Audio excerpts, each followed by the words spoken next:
Well, good to have you with us. Let's take you to news that we're getting out of this country, that being Sudan. Hopes of a transition to civilian rule has been dashed. The military, we understand, detaining all transitional leaders and even declaring a state of emergency. Well, let's try and get some information and understand why this is happening. Ayesha Kajee joining us this morning from Africa-Asia Dialogues. Ayesha, hello to you. What do you have as far as information is concerned? Why has this happened, and what's your take on why it's happening? Well, Sudan's been on a knife edge for the last month since the attempted coup on the 21st of September this year.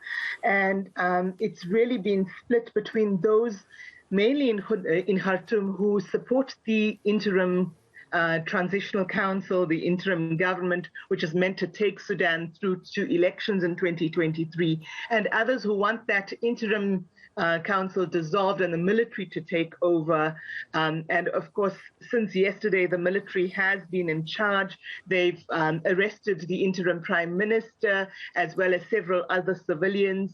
They've taken over the national radio and TV station, and they've barricaded streets because protesters, civilian protesters, have come out in their thousands to protest yesterday's coup and to try to protect the recent gains made in a transition to democracy.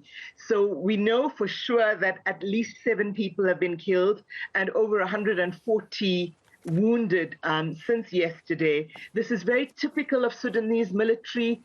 It is very hard on crackdowns. We saw a similar thing happen in July 2019 after the ouster of Bashir, when again, many people were killed, women were raped, protesters were assaulted, etc. So it's a typical military pattern in Sudan. Yeah, and I see the United Nations coming out, as they always do, condemning the violence. Are we expecting anything more with teeth from the United Nations or SADC or South Africa, anyone that can and should be getting involved here?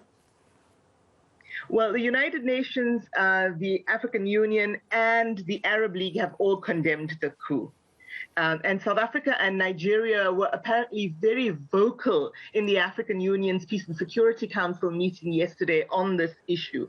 However, other players, both in Africa and in the Gulf, are wishy-washy, to say the least. While Britain, France, and the US have strongly condemned the coup, and US has even said they will suspend bilateral relations, other countries, including Israel, the United Arab Emirates, and Saudi Arabia, and of course Egypt, are believed to have supported this military coup because of gains that they will get from it.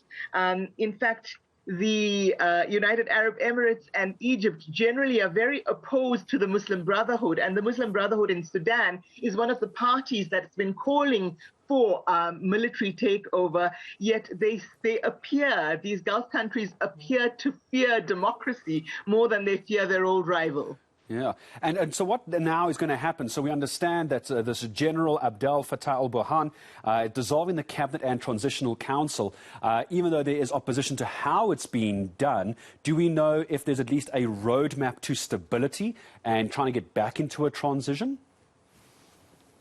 Well, that's going to be difficult given that, the military is now saying it won't cooperate with any civilian entities.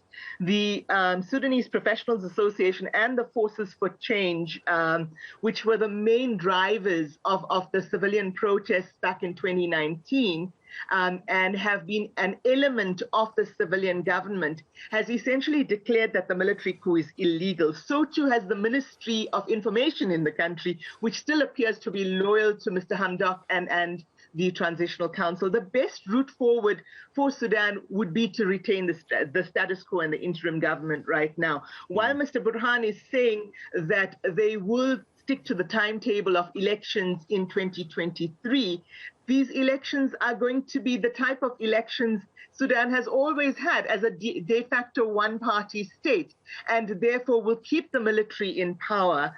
The role of external actors must not be underestimated in this.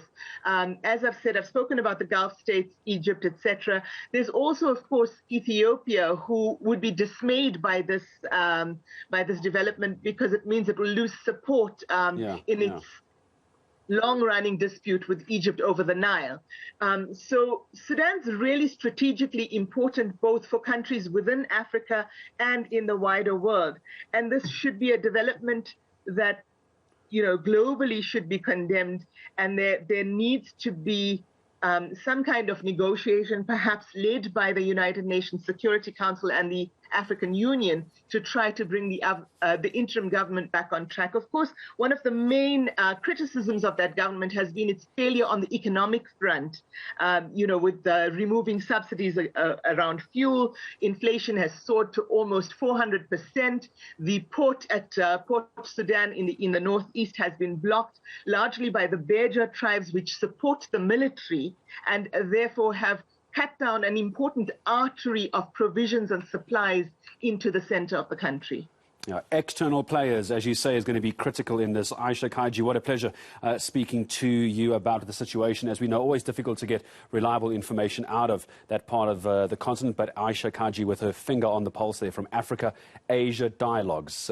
The hopes of a transition to civilian rule has been dashed in Sudan.